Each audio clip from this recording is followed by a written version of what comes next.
When him said the whole world youth or my Jimmy Pie Ghana youth. Mean to say be that. Remember who was asking me who? The whole world open youth or my general form. Kura Ghana youth. Cheddar. Abrantiana Junior Juma was what the pro Kumasi. And he can do it. The two evangelists, evangelist Suro Nyame and evangelist Mama Pat, Abusia, Cheso almost so amababontin, ababetro madwin ediafa Cheddar, na kwame bedia kon Cheddar nensema wabeka se obetwen po from Accra to Kumasi na chese nyoma bi bebebia no yibetimi so ahyepe de akwakopi mu e Kumasi direct na abusuan sansem wi Cheddar ekotena abusuan FM so eka sansem wi no na chese Ghana youth no ana se Ghana fo ankasa se de bebrina esi etwabo no edi natem no abusuafo na enyasem keto akra na Agradaa ene evangelist Suro Nyame ensema wabeka no yebeko na yakwakoji mu enchumu ba mesrew se ni mu me subscribe button na wo me subscribe button no wo me bell na ewon channel like video no so na bibia enya kama pa ha gossip galore TV abusuam yes Cheddar ensema ababeka se se de Dubai for omosi etwempo ekomo kroma chese na ho na desert na chese see no wo akwakoye krabehwe no sa pepepe ana opese oye asanteman otwe epo free Accra edikopiem ewo Kumasi na chese shipi bibia Kumasi force so ometumi enya omo port said be bibia be kama ewo Kumasi na Asante region na sanse mu yo beka ye no na chese bebre na esi omo ntiase se Cheddar pa ope bibia ya ewo Asante memo a wanka bibia se epo ana wo se wo kwakwakoye abusuam enyasem keto Ghana fo ni bi twa bo Cheddar papa na no ana chese evangelist Suro Nyame ene evangelist Mama Pat Agradaa yes omo ababonten ababekasa na abusuan ansa na bedi kan akakoti evangelist Suro Nyame ene Mama Pat nsem ababeka no yeni kan na yenhwe Cheddar nsem obeka yenti kakra bi na afi ba yakakoti evangelist Suro Nyame mehunu ama metukwan makomachi mehu mahwe nkrofo okro uko Dubai omukra no na ye desert enso omukra nya epo abaho oma dredge ayade ba kwa mpese me yema Kumasi man ha se me dredge ama epo ebi abaha na yetimi de ship ni ade nso de normal abaha 2024 na afi ni ebetwi container 1111 from Accra harbor edi aba itema habo edi aba Kumasi ebi okra etiki be 6 hours ansana container ba ko pe wadura ebi dura no so na enoma be yese half e wo container ni nyina ebi abubu abra we everywhere anase we nsu a within 1 hour na container 500 eduru ha se wo pese wo ship 500 su ko ba bia wa ship ko ba bi so busuan nsema obeka ye kakra bi ane yakwakuti aba wuti Cheddar nsema oka obeso ochese ebeboa senka be de yebetwe epo akwakupi mu asantemam because yeyi nyomo wa Accra na ye kase edi Kumasi a yakwakudu Kumasi crampo no na nyoma no bi emu half crampo asai ana break ewo kwan so sanso so ana chese yitimi ede pono ekopi mu Kumasi a ebeboa ama nyoma contentem distribution crampo be contentem ewo krum ha na sa Ghana ha nti ono de nkabeya ka yentwe epo no enko Kumasi yetoma na sa ani suwade hunu no ewo nani so opese oye edema Ghana eni asanteman nyina abusuan sanse mu obeka yi ana chese evangelist Suro Nyame nsem ha beka edi afa Ghana youth no se sebi wanto sebi mpo o se Ghana youth ye Jimmy papa when him said the whole world youth or my Jimmy Pie Ghana youth mean to say be that remember who was asking me who the whole world open youth or my general form kura Ghana youth say Russia China Dubai youth and then go be car we so man come ndi atinye da you come agina bia boosti enyamwa ademu ko school abebe sere ne yekere mo China for nkura ko school yekere mo kan fa so mbeko space akwache chiri kuro ho but what must say mo oil mo gold wo Ghana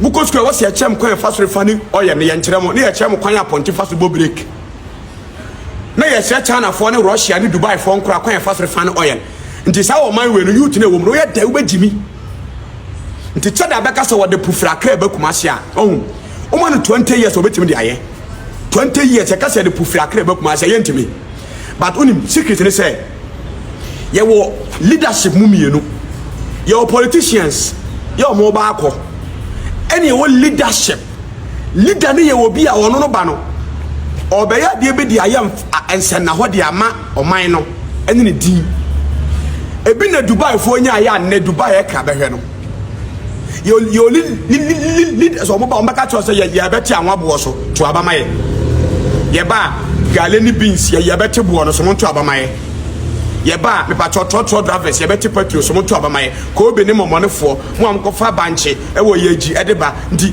sa leaders ni leaders e de o mo hyehyɛ wo man o mo ye leaders e o mo ba no o mo ba be ye bibi no ma famako ene wo leader wo no ba no obedane wo man no ni vision ni obedane wo man no baby atochema no ye fight aye ni yie e de ama ya ye ho nti Dubai fo nya o masas na nsuo ni ho ene o munye leader wo dane wo man leader ne ka kire o mo say me di nsuo ba Dubai na me Dubai ye kra ba hwe ampa ene wo di nsuo ba ho Dubai the whole world ho no me ye tourist side sin wo man bia me boa enti ka Ghana fo na ka Ghana ye desert ene ka kire Ghana fo say ye di nsuo ba ha no man ko meji adi ko mu njindi because ya dwen na ye gale ni aduane kokko ene ngo ya dwena ye fufuo ene akantie bini ene light soup adwena wu ene ko secondary school so mukore boys na omu yo school mu ne girls na omu school youth no omu gwale ne aduane omu omu se omu class na obi kuta gobe etwemu ana omu chomo ko gobe o China fo nko esua kan fa so ya iPhone yetia ya dwin na gobe omu school mo no omu nya goba abo so omu tietia mi he gobe o nti omu nya president o so obeti aduane bo so na omu ni age but what am I say mente bebre wo Ghana o ma dwene nyina ye omu fufuo ni akrante bini aye twi na Europe wona dwene nyese ye be ya de bi adana ye se Dubai ye be ya de bi ye se Germany ye be ya de bi ye se China da bi because leaders ya omu ma sa de no ba no omu boye dene omo ba omo ndiri de wudi no nko anwo omo dwene se oman ne bedane na ye ntirima benya ba bi pa agina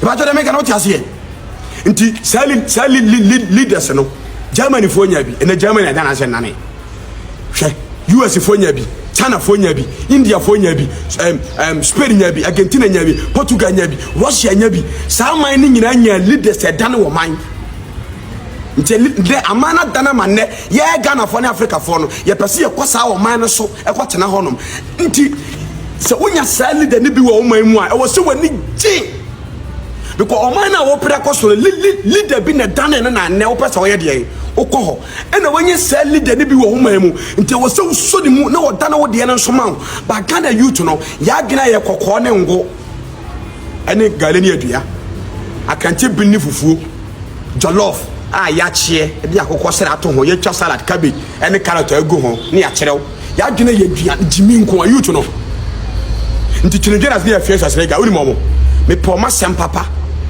Ghana de mpana sem pa wo Ghana hanom wi sha tawale reverend obofom sa free honoma kere Japan ba umia ne mahama me poma sem papa ansana afia sasere ga no Nigerians ba afia sasere ga no Nigerians no omo ni Ghana o omo ye yawie o ye de ehia omo da de Cheddar beka sa o de pobe free akra ba Kumasi no omo gina tem nti wan hwe ya obedi afia sasere ga no Nigerians achi no wakase Cheddar kan kwacha sem ba uyo nyansa for so ginu se afia sasere ga no o pe video go to social media no we de nya kwensa ade yen adidi to beta bedi mahama atem obeta bedi ba omi atem obeta bedi Cheddar atem ono no ne ho ato na wie ntinya wo ha na wonam mu no tinedwe na to saa ba wo trans na wo dwene ko wachi abebu sa wo se nti Dubai for leader be na omunya na wotimi dan Dubai saa leader be na China for nya ya na China adan saa leader be na US Russia nya adan saa nti wo dwene saa pe afi monitor wo leaders no nti Cheddar be ka so de po be firi akra ba Kumasi no hey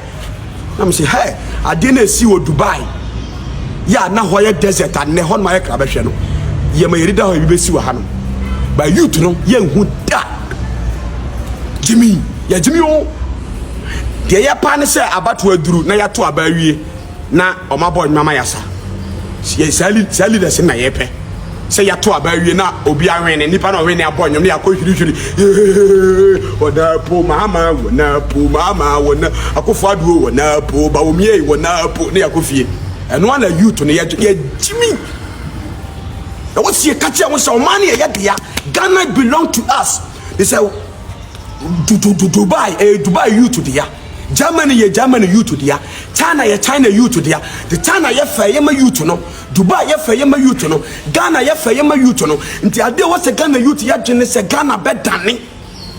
Ba ye ndwene ye no ye dwene president obeti anwa bo so no ye nya aduane adi. President ye obetete galeni adua ne banche boss awurate. Youth ni ye ka achi wa adwenem. Youth na ka achi, menya politics, menya bi da politics. Ade a mempen no, hwese ro mudi ye wura ba omi atem. Wonya boni bia o. Hwese ro mudi ye wura na ado atem. Wonya boni o wo ye the best. Hwese ro yedi mahama atem. Wonya obi ahwe, mahama mpekasa, ba omi ampekasa. Ghana youth ko ka Saudi Arabia ka Japan le twa plane ticket ko for mobile. Ono ni sika o. Ba Ghana youth na ba be do na say this company for natem. They are trying their best. Nti me menya politics, ehia me say me politics. Ba menya leader or wa adwene ye de dane wo man ya me fani ni agro da. Because silent leaders no, it's not easy to get them. Omo ba anse no mbeka gu tim no, wo beka say ntimi nya ho. Silent leaders omo dane wo man no. Omo ma ye ka be hwe no, omo ba anse mo mbeka gu tim no. Wo beka say ntimi nti Dubai. Ebere nsuo ni so no. De o ka say omo nsuo aba so no. Easy. Desert you was mema nsuo aba hanom. No mama ha ye ka be hwe. On say nyi so obejetum. But silent leaders no, they have plans. Nti nsuo na Cheddar so de be free Accra ba Kumasi no. Epo no. Yentimi for 20 years enye. 20 years. Ye 20 years asi ani so say ye pese ye epo no ye twa sa ba tumo Kumasi baabi. Yentimi 20 years pe o ye betimi. Ba youth na dwene nkoso. Youth na dwene Ghana youth na dwene nkoso because dwene na ye gobe akante bi ni fufuo ni nkuruma ne salmon. Adwene say mu go school mu na ye kire ma abebeto say de ne dietie jollof e share ne bro of din am beni yesu an bro of din e na wo go de te oil so wo ye youth a wo dwene wo say obusa wo say ana oil am tisu me de na matu because China for nkore etu omo de Russia for you to two omo de e de yeye Dubai for you to no two omo de yeye nti Mr. Wasemi kwa me fa so metu me oil me gold no na refine am de yeye ba Ghana you to no dwene nkosa ya dwene nyina ye aduane o gobe o fufu o jollof o fried rice e de obi to party ani ye so ayo ani ye gyimitu tu buta me say Cheddar so what the pube free Accra ba Kumasi possible e ye kete e 20 years adwuma o kwa nduru 20 years ago we could do na Kumasi but why nya say leaders ni bia ho ye da bia leaders na dwere be ye mfa nema no fa kwantia no so mra saa patwa to say ye mfa nema no fa kwan but leader na adwene ye de dan wo man hihye wo man no wono odwene say no nema ye de fa kwantia so no ye betimi 20 years asi ho because ya anye ba bia anto no ma 20 years be ba no kwantia na ye de ba de me ebe fa me boa nti re say 20 years ni so dane no de ye bibi say leaders no omo ye expensive o say leaders ni expensive ba Ghana youth Jimmy abusia for so yes evangelist Suro Nyame ansema obeka ye anaya kwakutia ba chese ono de menim de gobe edaya nsema okani na o se gobe agye chese ya adweni na fa krum ha enye ye force so ye ku school abebe ana chese ye kyerɛkyerɛ ye ni nan ana se achechede na chese ya draw fish ni ya draw chese fish ye wi na chese ne you know chese nyoma muchiri school ni na no na chese ochema so ni mfa so bia ye China for Germany for chese US for mo chiro mo nkora no kwan ye fast wa ye phone so ni ade no ye de ya bebe ene chese gobe ne sa ye ne ntwebini kwan ne sa nyoma na ene wo ye tirima chese ye evangelist Suro Nyame ababeka wa che na adwe wo ho chema Cheddar ebetumi aye ya de ketegezegeti bi na onde owogidie pa nti Ghana youth no senka wogidie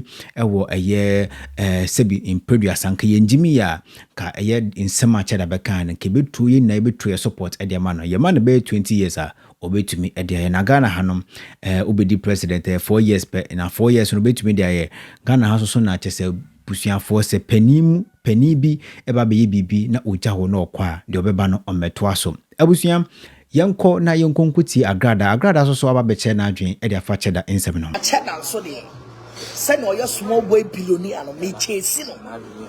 Me chasing. Cheddar.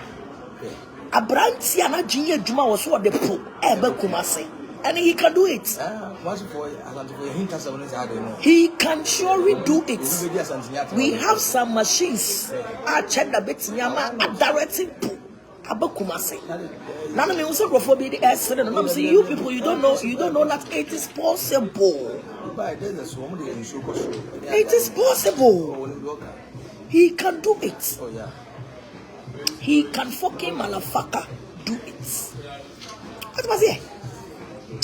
Into the media. Oh yeah, madam for not be obey politics say. Upe we are 17 makope JM asema na mape we are 17 no. Ubuefua any obubefu because I feel any betie sim. Because of minor etim no. You have to know your rights if you are MPP or if you are NDC. Na some to what? If you love the NDC for be boawo. If you love the MPP for be boawo. San o my name mutie. And this time around the yemet na say na ye neutral biem. Ye biem am obi an say aha na epa na aha na epe. That's na say. She. E kwa ya MPP aban na me afa so. Handcuff 24 days. Boy. Let me your politics may come across them. May come across them 1 month, 42 days. Bonne boy, I crack it up. Mrs. for me, come Brian. Hey. And to see, I am saying, and you have a pocket for the well who know. You have a pocket for the AM Sawa who know. You have a papa, you am Sawa who know. What must ye? And see, they pim her. I feel you know when you're in the bear politics.